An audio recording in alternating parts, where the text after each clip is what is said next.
안녕하십니까. 제 이름은 와히두자만입니다. 저는 방글라데시 사람입니다. 제 나이는 20살입니다. 제 가족은 모두 6명입니다. 아버지하고 어머니하고 형들이 있습니다. 저는 3개월 동안 한국어를 배우고 있습니다. 저는 공부를 하기 위해 한국에 가고 싶습니다. 한국에서 열심히 공부하고 제 꿈을 이루고 싶습니다. 예, 영어로 자기소개를 하겠습니다. Hello, sir.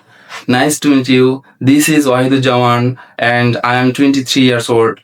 I am from Bangladesh. I have completed my higher secondary certificate with GPA 5, and currently I am studying LLB honors in my second year. There are six members in my family.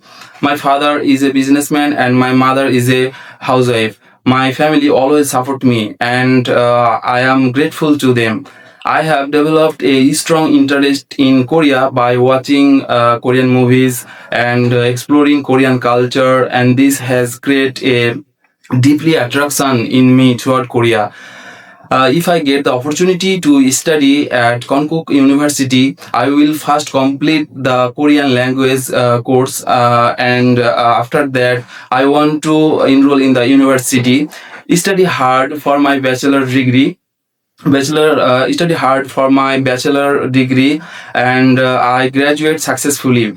Later, I also plan to pursue a master's degree. After complete my studies, I want to back my country and work in a field related to my major. I want to contribute to the development of my country. Thank you.